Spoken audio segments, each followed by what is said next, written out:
Perfecto, buenas noches, hermanos.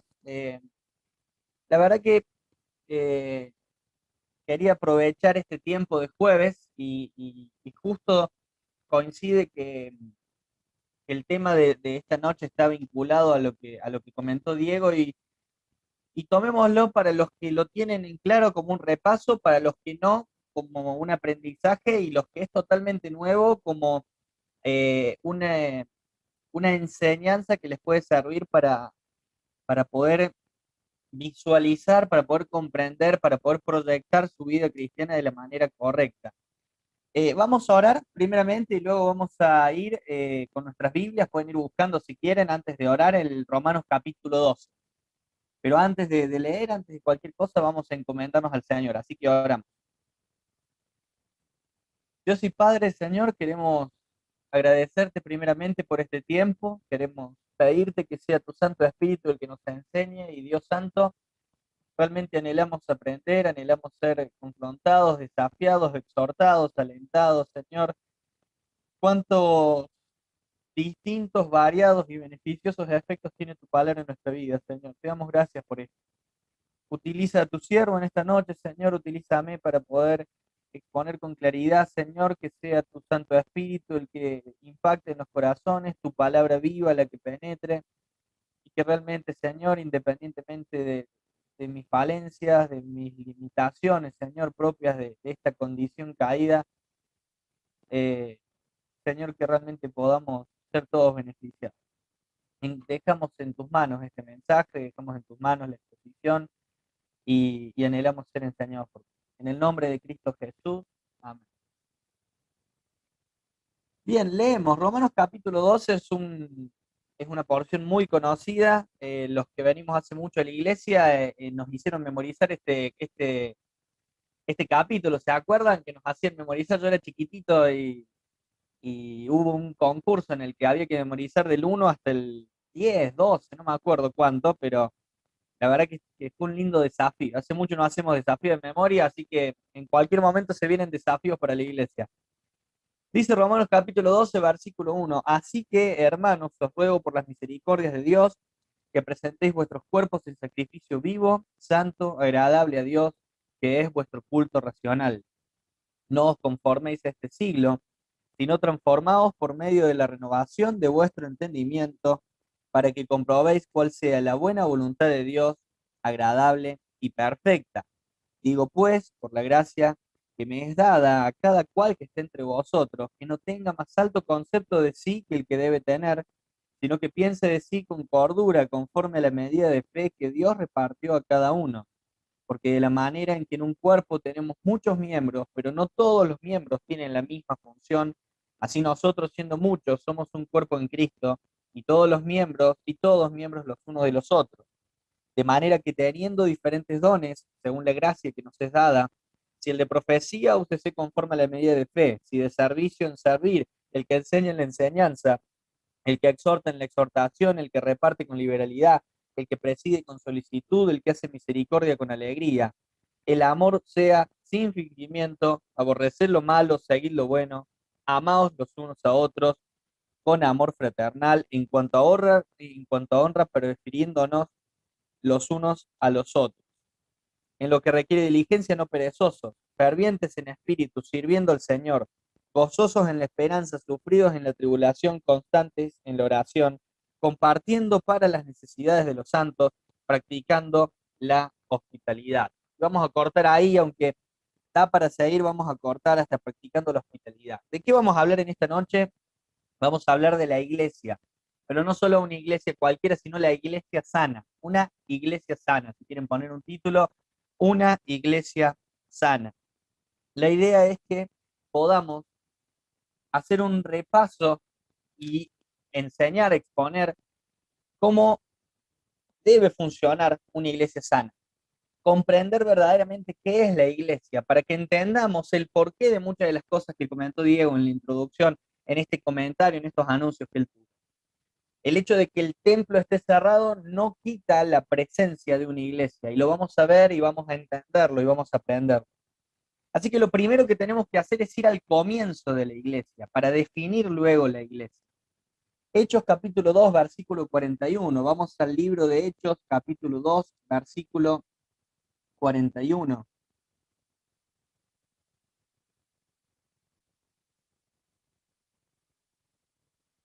Así que los que recibieron la palabra fueron bautizados y se añadieron aquel día como 3.000 personas.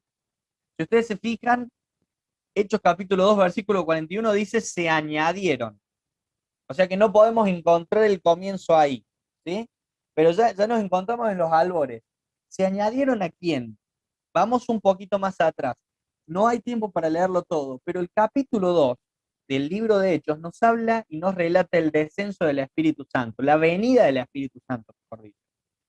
Hubo un momento en un aposento alto donde había un grupo de discípulos reunidos, no solo los apóstoles, sino un grupo de discípulos, aproximadamente 120 personas, reunidas todas, orando, intercediendo, esperando que se cumpla la promesa del Señor de que iba a venir el Consolador.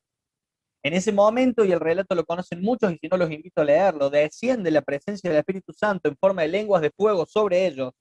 Luego el Espíritu Santo pasa a morar en ellos y ellos salen y testifican en otras lenguas, y hay manifestaciones y demás. Posterior a esto hay una predicación maravillosa de Pedro. Resultado de esa predicación se añaden 3.000 personas. Fue una predicación excesivamente exitosa porque al poco tiempo de predicar se convierten en 3.000 personas y se añaden a las 120. Ahí está el comienzo de la iglesia. ¿Dónde empieza la iglesia? Empieza en Hechos capítulo 2.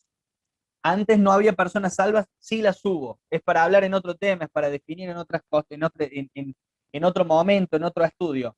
Pero lo importante es entender que este precioso cuerpo en el que hoy nosotros hemos sido incluidos tuvo su comienzo en Pentecostés, en el evento maravilloso de la venida del Espíritu Santo relatada en Hechos capítulo 2.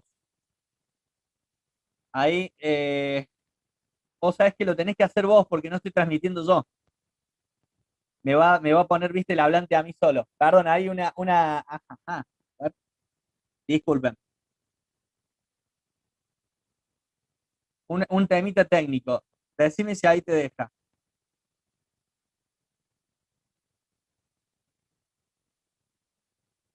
Esperen un segundito, hermano.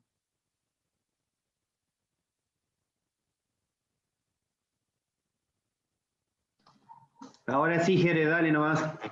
Listo, perfecto. Bueno, entonces, ahí tenemos el comienzo de la iglesia. Ahora, ¿cómo podemos definir la iglesia? No vamos a demorar mucho en definir la iglesia. Vamos a utilizar una porción maravillosa de la escritura que está en la primera carta de Pedro, capítulo 2, versículo 9. Posiblemente muchos la puedan citar de memoria, pero vamos a buscarla para que realmente no haya errores y podamos apreciar todo. Dice primera Pedro, capítulo 2, versículo 9. Mas vosotros sois linaje escogido, real sacerdocio, nación santa. Y vamos a resumirlo en esto que sigue. Pueblo adquirido por Dios, pueblo adquirido por Dios, para que anunciéis las virtudes de aquel que os llamó de las tinieblas a su luz admirable. Pueden encontrar más definiciones, pueden usar más definiciones de la iglesia, pero la iglesia es aquel pueblo adquirido por Dios para anunciar las virtudes de aquel que nos llamó de las tinieblas a su luz admirable. Este llamamiento específico para la iglesia en este tiempo, en este momento, conlleva ciertas responsabilidades. ¿Cuáles serían entonces los componentes en la iglesia? Bueno, yo creo que lo mejor es aprovechar lo que leímos en la carta de Pablo a los romanos y ver un poquito la analogía, el ejemplo que el apóstol utiliza para enseñarnos acerca del funcionamiento de la iglesia. Si ustedes se fijan, el apóstol compara la iglesia con un cuerpo. Lo primero que vemos acá es que la iglesia no es una organización, sino que la iglesia es un organismo, ¿sí? No es una organización, es un organismo vivo. ¿Por qué aclaro que no es una organización? A ver, yo personalmente, yo trabajo mucho en el mundo de las finanzas y en el mundo de las empresas. Estrategias, formas que pueden ser muy útiles para una empresa, no necesariamente son aplicables y se pueden utilizar para la iglesia, porque son dos cosas y dos realidades totalmente distintas. Aquí estamos hablando de un organismo vivo que tiene un funcionamiento totalmente distinto. Yo en una empresa puedo prescindir de algún departamento, Puedo tener incluso departamentos que no me generan ningún tipo de beneficio y que están por el simple hecho de cumplir con alguna normativa específica del gobierno. Pero cuando me meto en la iglesia, dice el apóstol de que así como nosotros somos comparados con un cuerpo, y en un cuerpo todos los miembros dependen de los demás, nosotros dependemos los unos de los otros. Nosotros dependemos los unos de los otros. La iglesia, el primer concepto que tenemos que entender es que no estamos solos. Desde el momento que nos convertimos al Señor Jesucristo, que entregamos nuestra vida a Él, ya dejamos de estar solos. Ya no podemos hablar de una vida solitaria. Ya no podemos, ya no podemos ni siquiera darnos el lujo de equivocarnos sin tener la conciencia de que nuestra equivocación puede perjudicar a. Y el ejemplo, y los ejemplos que les podría dar son muchos, pero para no apelar a la realidad y que nadie se sienta tocado, pensemos, si una persona, si viene Jeremías y es malo con sus vecinos, y le patea los perros a los vecinos y comete errores constantemente y lo escuchan insultar constantemente en la calle los vecinos, si algún día los hermanos de la iglesia Sal Si Puede se les ocurre predicar por este barrio acerca del evangelio y los ven hablando conmigo como miembro de la iglesia, ¿qué van a decir mis vecinos de Sal Si Puede? Se va a ver afectado el testimonio de una iglesia en la que ni siquiera me congrego por el hecho de que yo estoy cometiendo mis errores acá. Realmente no sé si llegamos a comprender esto de que dependemos los unos de los otros. No solo en lo que hacemos públicamente, sino en lo que hacemos en la intimidad. Porque también hay esta otra cuestión que vamos a desarrollar. La iglesia es un organismo vivo y la iglesia es un espacio espiritual, no es solamente un espacio físico, es mucho más y trasciende el espacio físico. Por eso hoy, hablando desde el Zoom, hablando desde mi casa y viéndolos a cada uno de ustedes en sus hogares, podemos decir que estamos reunidos como iglesia porque en espíritu estamos juntos, aún aunque físicamente no estemos en el mismo lugar. La iglesia es un espacio de comunión espiritual en donde nosotros somos miembros del cuerpo y la cabeza, dice la palabra, es nuestro Señor Jesucristo. ¿Quién es el gobierno por sobre, el gobierno por excelencia de la iglesia? El Señor Jesucristo. ¿Quién tiene la última palabra en el gobierno de la iglesia? El Señor Jesucristo. Y con iglesia, hasta este momento, no me refiero a la Asamblea en General Paz 123, sino que me refiero a la iglesia del Señor Jesucristo en el mundo, que está integrada por absolutamente todas aquellas personas que frente al mensaje del Evangelio fueron susceptibles a ese mensaje, el Espíritu Santo transformó sus vidas y hoy forman parte del pueblo de Dios, forman parte de ese pueblo adquirido por Dios para proclamar las virtudes de aquel que nos llamó de las tinieblas a su luz admirable. Y en ese pueblo, en ese cuerpo, estamos nosotros. ¿Cuáles son los componentes? Y los componentes somos vos, soy yo. Los componentes también incluyen al que es la cabeza, que es el Señor Jesucristo. Los componentes de la iglesia también incluyen al Espíritu Santo que mora en nosotros. Y estos componentes también incluyen a nuestro Padre Celestial, aquel Padre que nos miró desde los cielos, aquel Padre que nos amó y que entregó a su Hijo para que hoy nosotros podamos hablar de una esperanza de vida. Oficios en la iglesia tenemos varios. Los oficios más conocidos está el oficio de pastor, el oficio de maestro, el oficio de evangelista. Son simples oficios, oficios que los puede ocupar ciertas personas específicas. Pero además de los oficios también tenemos dones en la iglesia, ya lo vamos a ver más adelante. Pero fíjense que la iglesia ya nos empieza a mostrar de que tiene una organización. Todo lo que hace el Señor tiene un orden. Y esa organización es la que vamos a tratar de conocer. Hechos capítulo 5, versículo 14. Dice la palabra de Dios en Hechos 5, 14. Y los que creían en el Señor aumentaban más. Gran número, así de hombres como de mujeres. Fíjense, los que creían en el Señor aumentaban más. Y ahora nos vamos a enfocar en la asamblea local. Ahora sí nos vamos a enfocar en la asamblea local. Lo primero que vamos a hacer es definir la asamblea local. La asamblea local es una manifestación local justamente del cuerpo de Cristo en su totalidad. Es una representación mínima de lo que es la iglesia de Cristo en el mundo. Lo que implica que la asamblea local debe manejarse igual que como se maneja la iglesia de Cristo en el mundo. La asamblea local tiene una estructura, la asamblea local tiene miembros que dependen los unos de los otros, la asamblea local tiene una cabeza que se encarga de ir guiando a ese pueblo, a esos miembros que dependen los unos de los otros. La asamblea local es un reflejo local de lo que es la iglesia de Cristo en el mundo. Fíjense la responsabilidad que tenemos como asamblea local. Así como se maneje tu asamblea local es, o mejor dicho, el manejo que tenga la asamblea local a la que vos perteneces va a ser el principal testimonio y la principal enseñanza que le vas a dar al mundo de lo que es la iglesia de Cristo. El gobierno de esa asamblea local va a ser la principal enseñanza y testimonio que tenga la gente de cómo gobierna Cristo. Y los miembros de esa asamblea local van a ser los que van a ser la mejor y mayor enseñanza para la gente de la zona de cómo las personas nos sujetamos y vivimos a Cristo en función de nuestra respuesta al liderazgo que tenemos en la iglesia. Fíjense estos pequeños detalles que nos olvidamos. Fíjense estos pequeños detalles que nos olvidamos. No es poca cosa pertenecer a una asamblea local. Es algo hermoso y es algo importantísimo. En la asamblea local tenemos la composición, se compone por personas, ¿sí? Se compone básicamente por personas, y estas personas son convertidas. ¿Todos los que asisten a la asamblea local son miembros del cuerpo de Cristo? No, seguramente no. Y yo siempre lo digo, nuestros hijos, no necesariamente, en especial cuando ya toman conciencia y son responsables de sus actos, ya no necesariamente todos los hijos de creyentes son creyentes. Entonces la asamblea local, el espacio físico, ese lugar de comunión, no necesariamente está compuesto por personas que se han convertido al Evangelio. Pero lo que se refiere a la membresía, los que realmente se identifican como miembros de la asamblea, sí son personas convertidas, al menos de palabra. Luego los hechos, luego la realidad termina evidenciando lo que hay en el corazón.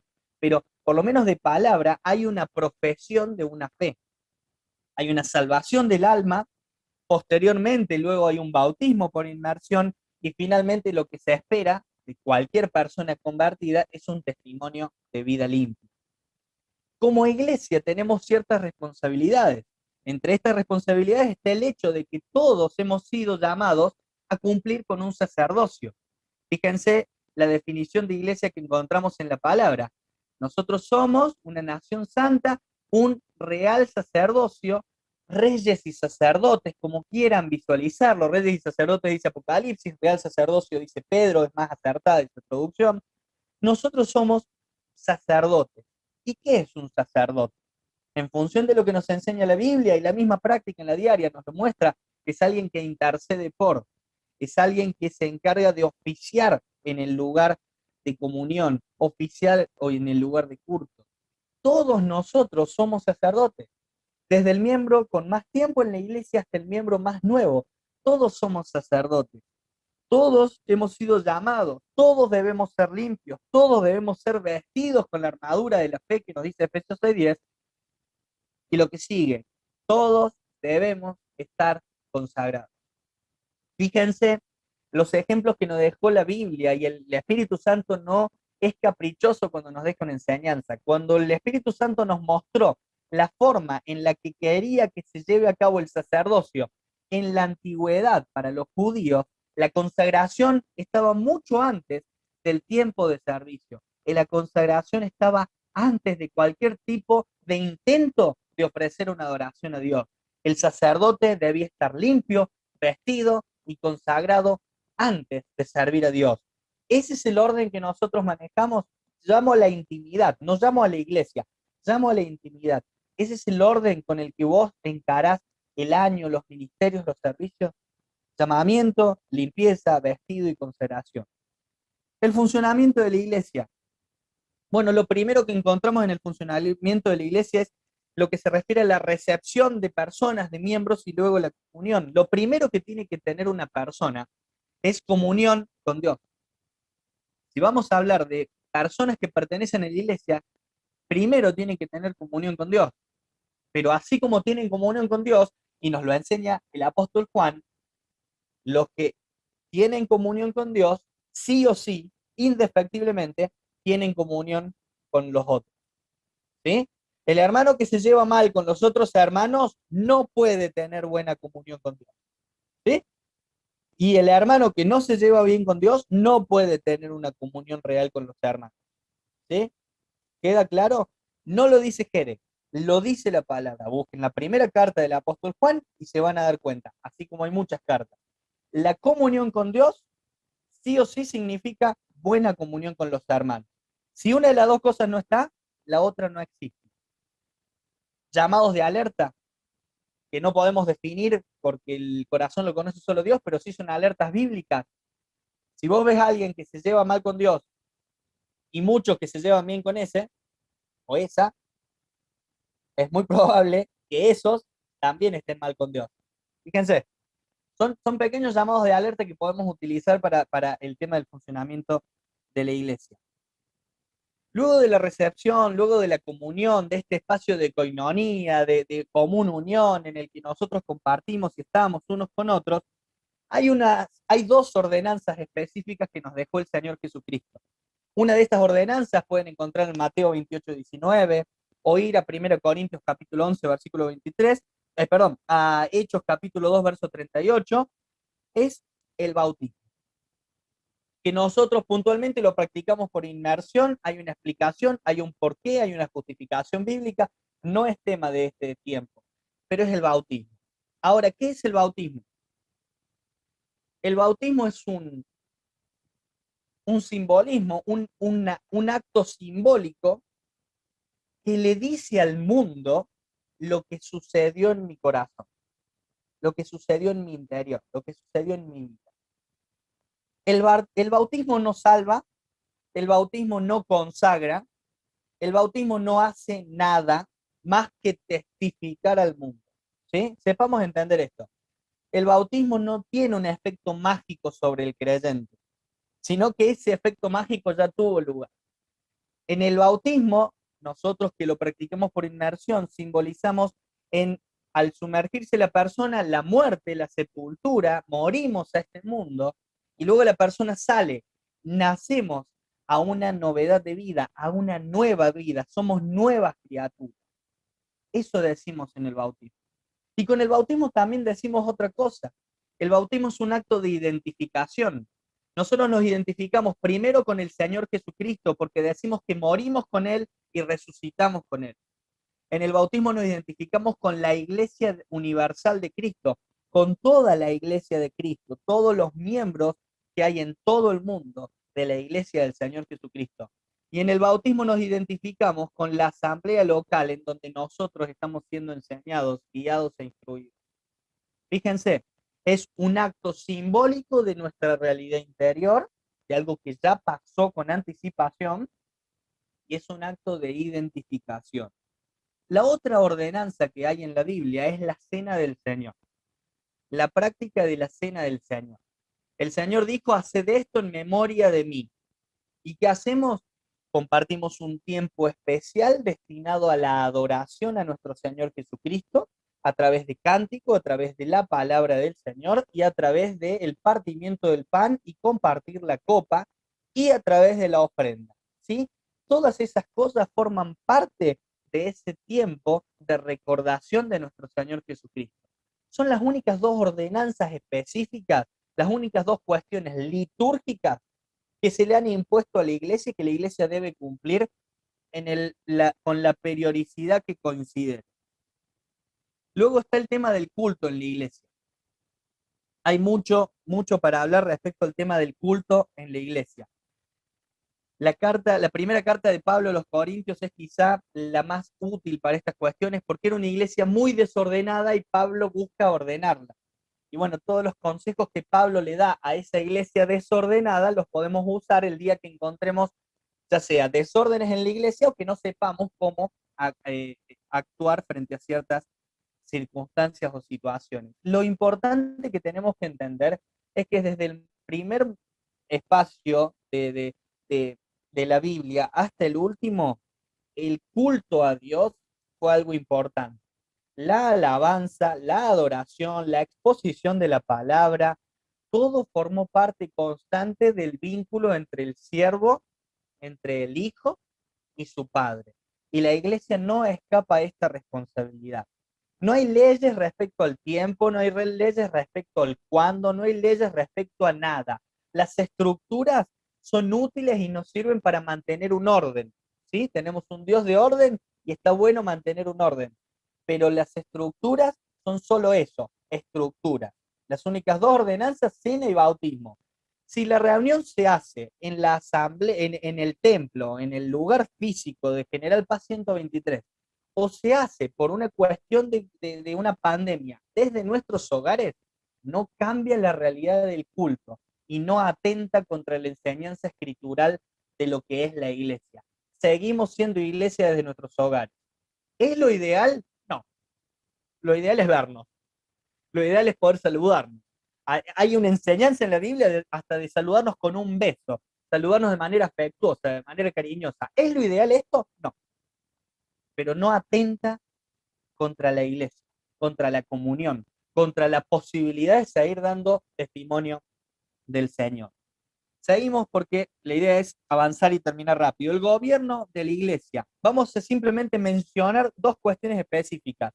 Pueden ir a Hechos 16:4, a Hebreos 13:17, y hay muchas otras porciones, principalmente las de las cartas pastorales, Primera Timoteo y Tito, que nos enseñan acerca, Segunda Timoteo, que nos enseñan acerca del oficio del pastor.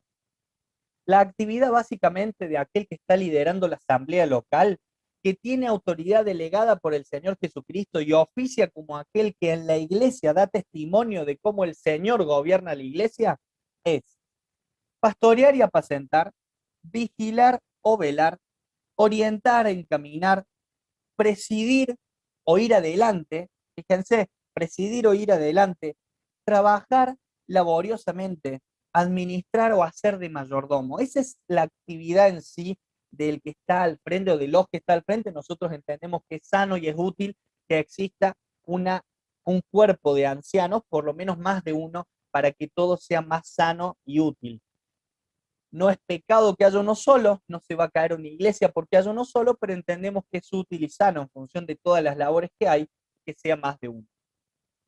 Respecto al reconocimiento de estas personas que nos lideran, tiene que haber de parte de la Grey, ahora ya le dijimos a ellos, ahora vamos a nosotros, un reconocimiento de nuestros ancianos, estimarlos y amarlos, honrarlos doblemente, lo dice la Biblia, así que si nos pesa o no nos pesa, lo tenemos que hacer, honrarlos doblemente, sujetarnos a ellos, obedecerlos, recordarlos y saludarlos.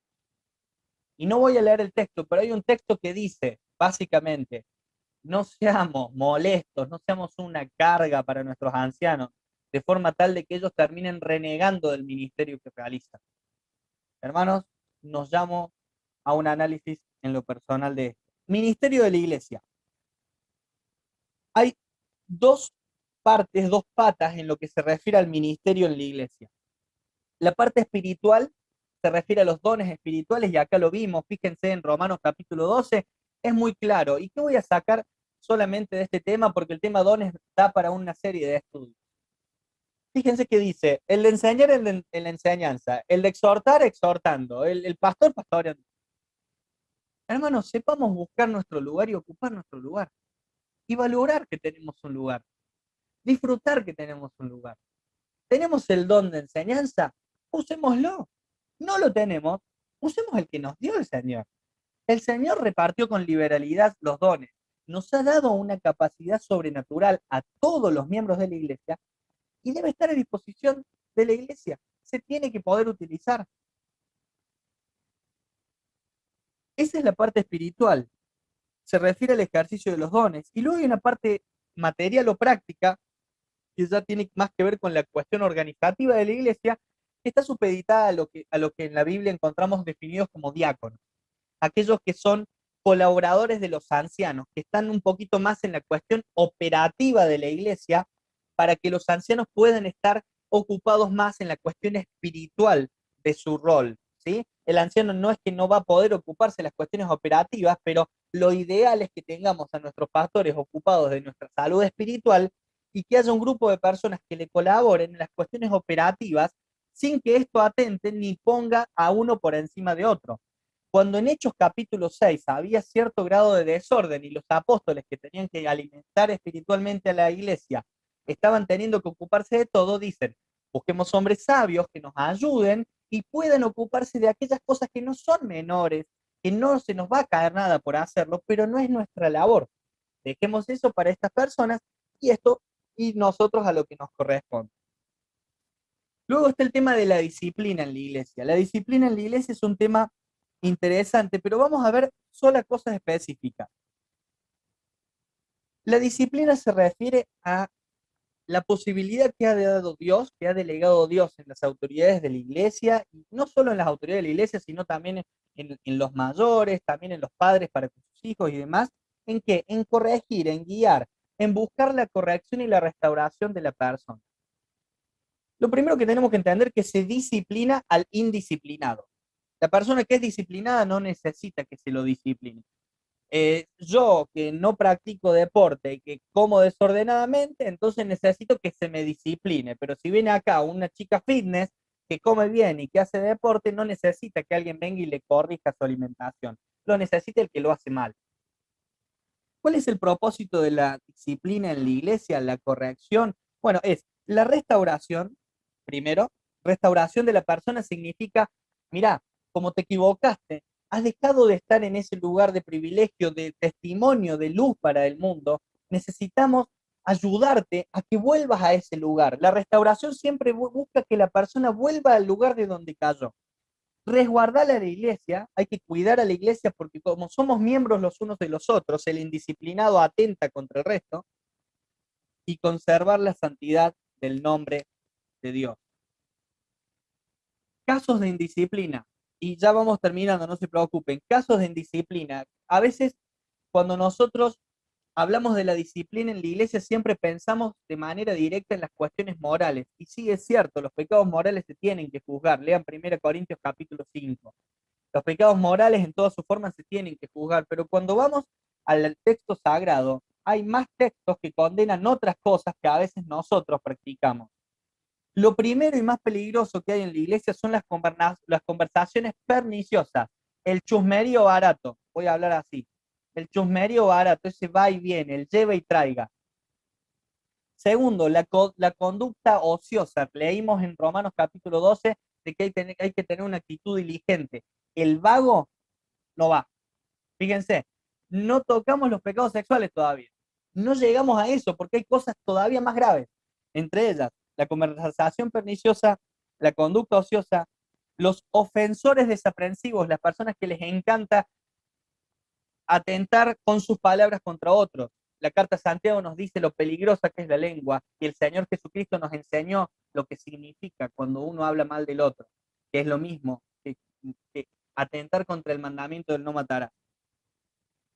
El pecado moral, o sea, todo lo que dije no significa que el pecado sexual no sea grave, pecado moral en todos sus aspectos. Y acá vienen dos temitas más. La división por enseñanza o disentimiento, cuando de repente vos ves que un grupito se separa y está todo el tiempo quejándose, es como que practican varios casos de disciplina juntos, desde la conversación perniciosa, la ofensa desaprensiva y esto de disentir, de buscar división. Todos esos que buscan división son incluso mucho más peligrosos que un grupo de jóvenes que pecó sexualmente. Es mucho más peligroso. Entonces tenemos que tener mucho cuidado con eso. Y por último, la enseñanza de mala doctrina. Ahora, cerrando, ¿por qué es importante que sepamos y tengamos en claro todo esto? O en última instancia, si algo de esto no lo sabías, que tengamos la posibilidad de más adelante profundizar en estas cosas. Debemos saber cómo funcionan las cosas. Debemos saber cómo funciona esto. Es cierto que nosotros fuimos llamados a disfrutar de realidades espirituales maravillosas. Hoy yo disfruto de la presencia del Espíritu Santo en mi vida, hoy disfruto de muchas cosas. Pero en estos contextos, en este tiempo tan hostil en el que ya dejo de ver a mis hermanos, dejo de ver la estructura, dejo de ver lo que antes me hacía sentir que estaba en la iglesia, tengo que comprender estas realidades espirituales que también son la iglesia. Es más, esas cosas son mucho más que la estructura que nosotros hemos heredado, contra la que no reniego, que amo y que me encantan las estructuras que hemos heredado, pero no son la base de nuestra fe. La base de nuestra fe es lo que la Escritura nos enseña acerca de esto. Entonces, al momento eh, de evaluar cómo está la cosa hoy, al momento de analizar la realidad, el contexto en el que estamos viviendo, al momento de pensar respecto a nuestra iglesia, de proyectar respecto a nuestra iglesia, o incluso cuando estamos en esos momentos de bajón en la que nos sentimos solos, nos sentimos aislados, que extrañamos la presencialidad, todos lo extrañamos, es más que necesario. Pero sepamos que la iglesia de Cristo sigue de pie porque nosotros fuimos llamados a una realidad espiritual que trasciende todas estas cosas. Tenemos un Dios que nos quitó de estas realidades que a nosotros nos limitaban y nos puso en realidades que son maravillosas. Entonces hoy Jeremías desde Sal Si Puedes está congregado con gente que incluso nos está viendo por YouTube, quizás desde Villa Allende. Tenemos hermanos que viven en Villa Allende, que seguramente nos están viendo. Entonces, fíjense lo maravillosa que es la iglesia cuando se comprende cómo está compuesta, cómo funciona y qué es. Vamos a terminar con una palabra de oración y espero, yo sé que fue extenso, pero que haya servido esto para que nos demos cuenta, seguimos siendo iglesia. La Asamblea de General Paz 123 no está en este lugar, en ese lugar, en este momento, pero sigue presente, sigue teniendo la responsabilidad de ser luz, sigue teniendo la responsabilidad de cuidarse los unos a los otros y teniendo la responsabilidad de mostrarle al mundo cómo es la iglesia. Oramos. Padre Santo, gracias por este tiempo, gracias Señor por la posibilidad de reunirnos y gracias Señor por el privilegio que nos has dado de ser sacerdotes que en este mundo proclaman tus preciosas verdades. Que aceptemos este desafío, este mandato, esta clara orden, Señor, que nos llama a tener una vida más comprometida, que nos llama a tener una vida limpia, que nos llama a hacer luz en el lugar donde nos movemos. Bendice a la iglesia de Río Ceballos. Bendice, Señor, a cada uno de sus miembros. Te pedimos que nos bendiga. En el santo y bendito nombre de Cristo Jesús. Amén.